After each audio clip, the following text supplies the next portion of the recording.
नमस्कार, मैं हूं सत्यपाल और आप देख रहे हैं CWB हिंदी न्यूज। शक संवत 1945 विक्रम संवत 2080 आज पौष मास के शुक्ल पक्ष की द्वितीय तिथि और दिन शनिवार है। तदनुसार अंग्रेजी तारीख 13 जनवरी साल 2024। आइए सबसे पहले बढ़ते हैं दिन भर की सुर्खियों की तरफ। PNB Gurugram jobs update, attender और कार्यालय सहायक के पदों पर निकली भर्ती, लास्ट डेट नजदीक। 13 जनवरी से शुरू होगी Amazon Great Republic Day Sale, iPhone 13 पर मिलेगा बम्पर डिस्काउंट। अग्निवीर सैनिकों के लिए खुशखबरी, 4 साल तक नौकरी के नियमों में बदलाव की है तैयारी, बताएंगे पूरी अपडेट। आज जारी होगा हरियाणा ग्रुप डी का रिजल्ट, CM मनोहर लाल खट्टर का आया बड़ा बयान सामने।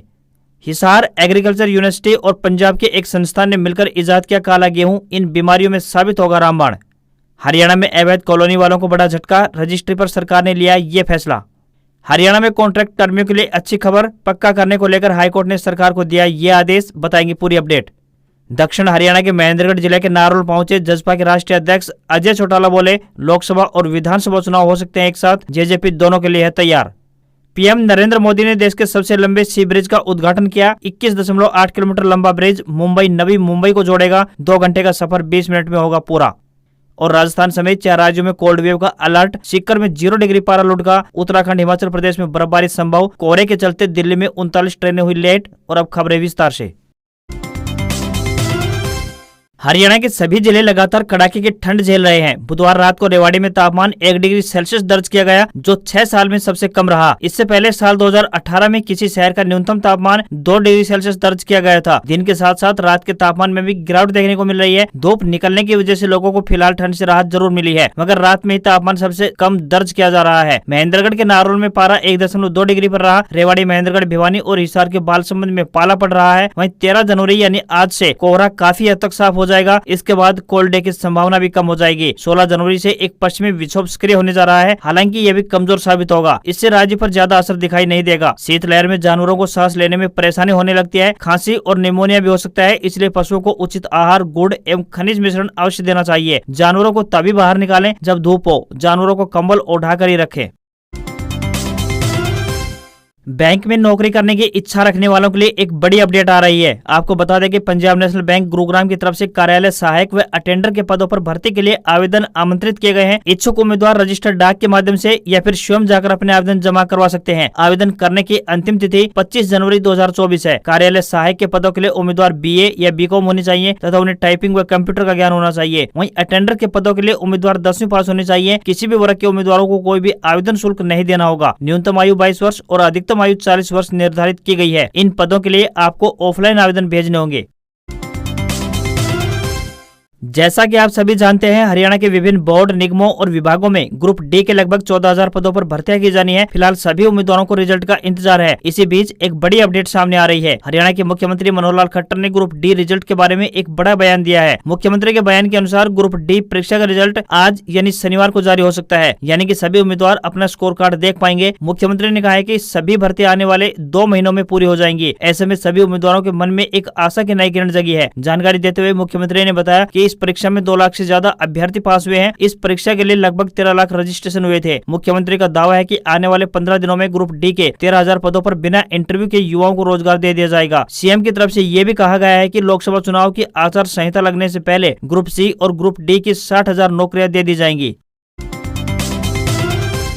लोगों को कैंसर और मधुमेह जैसी घातक बीमारियों से बचाने के लिए चौधरी चरण सिंह हरियाणा कृषि विश्वविद्यालय यानी HAU और मोहाली के एक संस्थान ने मिलकर रोग प्रतिरोधक रंगीन गेहूं को विकसित किया है। इस गेहूं में भरपूर मात्रा में एंथोसाइनिन पिगमेंटेशन नामक तत्व पाया जाता है, जो कि एंटीऑक्सीडेंट का काम करता है। इस दिशा में काम करते हुए दोनों संस्थानों के वैज्ञानिकों ने उत्कृष्ट कार्य करते हुए न सिर्फ काले रंग का गेहूं इजाद कर दिखाया है, बल्कि इसका अच्छा उत्पादन भी कर लिया है। हरियाणा कृषि विश्वविद्यालय की प्रयोगशाला में अब पारंपरिक गेहूं के साथ साथ काले, नीले और बैंगनी रंग के गेहूं भी पैदा हो रहे हैं, जिनमें पौष्टिक तत्वों की भरमार है। वैज्ञानिक अब इस दिशा में काम कर रहे हैं कि इस रंगीन गेहूं की किस्मों से भी शरबती गेहूं की तरह ही प्रति हेक्टेयर उत्पादन लिया जाए, ताकि पौष्टिकता के साथ साथ गेहूं की प्रचुरता भी बरकरार रहे। गेहूं में मौजूद यह एंटीऑक्सीडेंट तत्व बीमारियों से लड़ने की क्षमता बढ़ाता है। यह शुगर, कैंसर और हृदयघात जैसी गंभीर बीमारियों से लड़ने की क्षमता प्रदान करता है। इसके अलावा पाचन तंत्र को दुरुस्त रखने में भी सहायक होता है। रंगीन गेहूं से बनी रोटी और दलिया खाने से शरीर में मौजूद जहरीले पदार्थ अपशिष्ट के रूप में शरीर से बाहर निकल जाते हैं।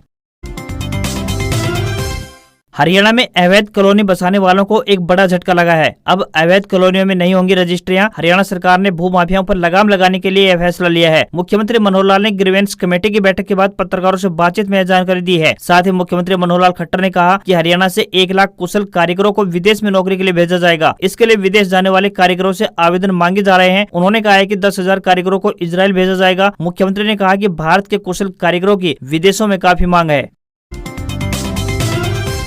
हरियाणा में सामान्य श्रेणी के जो युवा आर्थिक रूप से कमजोर वर्ग यानी ईपीपीजी से संबंधित हैं, उनके लिए एक अच्छी खबर सामने आ रही है। ईपीपीजी के युवाओं को लंबित सरकारी नौकरियों में जल्द ही ज्वाइनिंग का बेनिफिट प्रदान किया जा सकता है। हरियाणा विद्युत प्रसारण निगम में 46 युवाओं के नियुक्ति आदेश जारी होने के बाद अब 18 विभागों के 165 युवाओं को भी राहत की किरण नजर आने लगी है। कानूनी विवाद की वजह से इन कर्मचारियों के नियुक्ति आदेश जारी नहीं हो रहे थे, जिनमें ज्यादातर कर्मचारी ऐसे हैं जिन्होंने सरकारी विभागों में साल 2015 में अप्लाई किया था।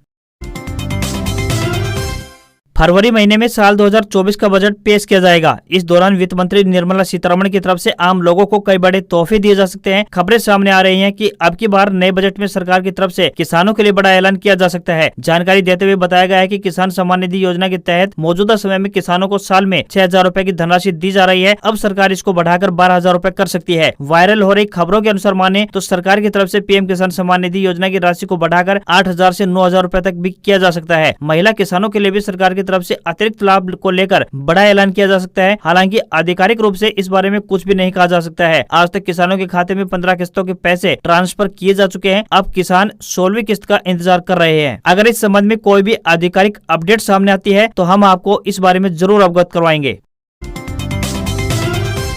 हरियाणा में लंबे समय से कॉन्ट्रैक्ट पर सरकारी विभागों में कार्यरत कर्मचारियों के हित में पंजाब एंड हरियाणा हाईकोर्ट ने एक राहत भरा फैसला सुनाया है। हाईकोर्ट ने हरियाणा सरकार से उन कदमों के बारे में बताने का आदेश दिया था जहां ऐसे कर्मचारी अपनी जिंदगी के 20 साल कॉन्ट्रैक्ट पर काम करने के बाद मर जाते हैं, लेकिन पदों की कमी के चलते उन्हें पक्की नौकरी नहीं मिल पाती है। पीठ को बताया गया है कि सरकार संविदा कर्मचारियों के लिए एक अलग कैडर बनाने पर विचार कर रही है, जिसमें कर्मचारियों को नियमित नहीं किया जाएगा, लेकिन अतिथि अध्यापकों की तरह ही 58 साल तक सेवा कर सकेगा। सरकार के इस जवाब पर पीठ ने सरकार के फैसले पर सवाल उठाते हुए कहा है कि अलग कैडर नहीं, एक नीति बनाओ जिसके तहत इन कर्मचारियों की सेवा को नियमित किया जा सके। कोर्ट ने सरकार को इसके लिए 15 दिन का समय देते हुए मामले की सुनवाई स्थगित कर दी है। अग्निपथ योजना को लेकर असंतुष्ट नजर आ रहे देश भर के युवाओं के लिए एक अच्छी खबर सामने आ रही है। मिली जानकारी के अनुसार अग्निवीरों का सेवाकाल खत्म होने के बावजूद आपातकालीन स्थिति में उनके पुनः इस्तेमाल को लेकर रक्षा मंत्रालय को सुझाव मिले हैं और इस पर विचार किया जा रहा है। साल 2026 से पहले इस संबंध में अंतिम फैसला ले लिया जाएगा, क्योंकि अग्निवीरों के पहले बैच का कार्यकाल इसी दौरान खत्म होगा। मौजूदा नियमों के तहत 4 साल का सेवाकाल पूरा करने के बाद अधिकतम 25% अग्निवीर सैनिकों को सेना में स्थायी नौकरी पर रखा जाएगा, जबकि 75% युवाओं की नौकरी समाप्त हो जाएगी। हालांकि पुलिस और अर्धसैनिक बलों समेत राज्य सेवाओं में इन अग्निवीर सैनिकों को रोजगार में प्राथमिकता दी जाएगी, लेकिन सेनाओं के लिए उनका आपातकालीन महत्व बना रह सकता है। पिछले दिनों संसद में पेश एक रिपोर्ट में सुझाव दिया गया है कि ऐसे अग्निवीर सैनिकों की इमरजेंसी समय में सेवाएं लेने के लिए रक्षा मंत्रालय एक व्यवस्था स्थापित करे, क्योंकि ये युवा पूरी तरह से प्रशिक्षित होंगे और आपातकालीन स्थितियों से परिचित भी होंगे। इस रिपोर्ट में कहा गया है कि योग्य और पुनः सेवा के इच्छुक अग्निवीर सैनिकों का एक डाटाबेस तैयार होना चाहिए ताकि जरूरत पड़ने पर उन्हें बुलाया जा सके। केंद्र सरकार के इस फैसले से निश्चित तौर पर अग्निपथ योजना के तहत भर्ती होने वाले युवाओं को राहत जरूर पहुंचेगी। हरियाणा के जींद जिले के उचाना हलके में पहुंचे डिप्टी सीएम दुष्यंत चौटाला ने पूर्व केंद्रीय मंत्री वीरेंद्र सिंह का नाम लिए बिना कहा है कि पार्टी छोड़ने की तारीख पर तारीख दे रहे हैं। दामिनी फिल्म के डायलॉग का जिक्र करते हुए दुष्यंत चौटाला ने कहा कि फिल्मों में सन्नी देओल देते थे तारीख पे तारीख, लेकिन अब उचाना में ये लोग दे रहे हैं। वीरेंद्र सिंह द्वारा जेजेपी के साथ गठबंधन पर दुष्यंत चौटाला ने कहा कि पहले 1 महीना, फिर 2 महीने, 3 महीने तारीख पर तारीख दे रहे हैं, लेकिन वह बता देना चाहते हैं कि उचाना हलके को किसी भी सूरत में नहीं छोड़ेंगे। डिप्टी सीएम ने कहा कि आगामी लोकसभा चुनाव में कांग्रेस का देश से संपूर्ण पतन हो जाएगा। डिप्टी सीएम दुष्यंत चौटाला शुक्रवार शाम को उचाना के गांव घोगड़िया में पहुंचे थे। यहां उन्होंने कई परियोजनाओं का उद्घाटन किया। इसके बाद कांग्रेस पार्टी के शुरू किए जा रहे अभियान के पत्रकारों के सवाल का जवाब देते हुए डिप्टी सीएम ने कहा कि कांग्रेस को सबसे पहले अपने संगठन को एक करने का अभियान चलाना चाहिए। हरियाणा में कांग्रेस की स्टेट बॉडी में गुटबाजी अपने चरम पर है। हुड्डा और एसआरके यानी शैलजा, रणदीप सुरजेवाला और किरण चौधरी गुट आमने सामने हैं। शुक्रवार को कुरुक्षेत्र जिले के गांव कलसाना शाहबाद पहुंचे कांग्रेस राष्ट्रीय महासचिव रणदीप सुरजेवाला ने उत्तरी हरियाणा का राज लाने की बात कही। सुरजेवाला ने मंच से कहा कि पंचकुला से पानीपत तक और जींद क्षेत्र से 30 विधायक जिता दो, सरकार मैं बना दूंगा। कार्यक्रम में सुरजेवाला ने भाजपा को भी निशाने पर लिया। सुरजेवाला ने कहा कि जब से प्रदेश में भाजपा सरकार बनी है तब से हरियाणा प्रदेश कर्ज में डूबता जा रहा है। प्रदेश गुंडागर्दी, चोरी, बेरोजगारी, भ्रष्टाचार में नंबर 1 पर पहुंच गया है। सुरजेवाला ने कहा कि भाजपा ने पहले यूरिया के कट्टे पर 5 किलो खाद चोरी किया, वजन 45 किलो कर दिया। उसके बाद सल्फर कोटेड यूरिया का नाम देकर 5 किलो खाद और चोरी कर लिया। अब किसानों को 40 किलो खाद मिलेगा। कट्टे का वजन कम कर दिया है, दाम वही रखे हैं। जब कट्टे में 40 किलो यूरिया है तो कीमत भी उसी का ले। इसका हम पूरा विरोध करते हैं। हरियाणा के नारनौल में जननायक जनता पार्टी के राष्ट्रीय अध्यक्ष अजय सिंह चौटाला ने कहा कि अब भविष्य में लोकसभा व विधानसभा चुनाव है। जिस तरह की परिस्थितियां बन रही हैं, शायद दोनों चुनाव प्रदेश में एक साथ हो जाएं। इसके लिए पार्टी अपने स्तर पर पूरी तरह से तैयार है। उन्होंने कहा कि युवाओं के हाथ में ही हरियाणा मजबूती से आगे बढ़ रहा है। उनकी राजनीति में भी पूरी तरह से भागीदारी होगी तो हर कामकाज को आसानी से भी पूरा किया जा सकता है। ऐसे में युवाओं को राजनीति में बढ़ चढ़कर भाग लेना चाहिए। डॉक्टर अजय सिंह चौटाला 2 दिवसीय महेंद्रगढ़ जिला के दौरे पर थे। शुक्रवार अंतिम दिन उन्होंने 6 गाँव सुराना, जाटगुआना, मैरमपुर, बापड़ोली, निवाजनगर व मांदी में ग्रामीण जनसभाएं की। जनसभाओं में ग्रामीणों व पार्टी कार्यकर्ताओं को दोनों लोकसभा व विधानसभा चुनाव के लिए तैयार रहने के लिए कहा गया और जसपा की जनहित नीतियों का प्रचार कर बहुमत दिलाने में सहयोग की अपील भी की। अगर आप भी नया आईफोन खरीदने की प्लानिंग कर रहे हैं परंतु हर बार आप बजट कम होने की वजह से रह जाते हैं तो आज की यह खबर आपके लिए काम की है। Amazon Great Republic Day Sale 13 जनवरी यानी आज से शुरू होने वाली है। इस सेल में आपको आईफोन 13 पर बम्पर डिस्काउंट ऑफर किया जा सकता है। इसमें आईफोन के अलावा भी अन्य इलेक्ट्रॉनिक्स प्रोडक्ट पर आपको बम्पर डिस्काउंट देखने को मिलेगा। फिलहाल ई कॉमर्स साइट अमेजन पर यह स्मार्टफोन की कीमत 52,999 रूपए है, परंतु सेल के दौरान आप इसे 50,000 रूपए से भी कम कीमत पर खरीद पाएंगे। अमेजन की रिपब्लिक डे सेल 13 जनवरी को दोपहर के 12 बजे से शुरू होने वाली है। साहित्य अकादमी में junior clerk, publication assistant, sales cum exhibition assistant सहित कई पदों पर भर्ती निकली है। उम्मीदवारों को आवेदन पत्र भरकर डाक से भेजना होगा। इसके लिए फॉर्म साहित्य अकादमी के पोर्टल से डाउनलोड किया जा सकता है। मल्टीटास्किंग स्टाफ के लिए 10वीं पास और जूनियर क्लर्क के लिए 12वीं पास होना चाहिए। अन्य सभी पदों के लिए योग्यता ग्रेजुएशन रखी गई है। आवेदन फॉर्म भरकर डाक से इस पते पर भेज सकते हैं। सेक्रेटरी, साहित्य अकादमी, रविंद्र भवन, 35 फिरोसा रोड, नई दिल्ली 110001।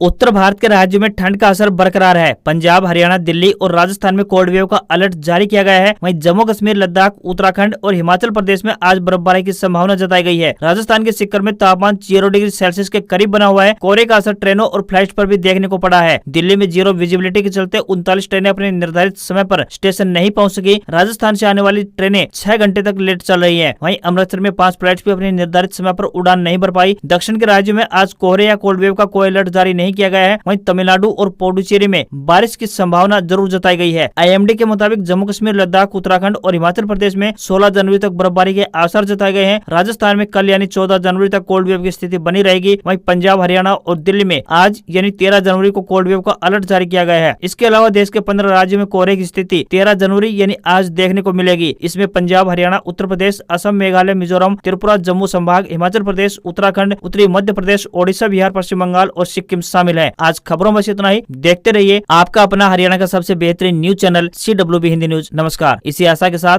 आपका दिन शुभ रहे।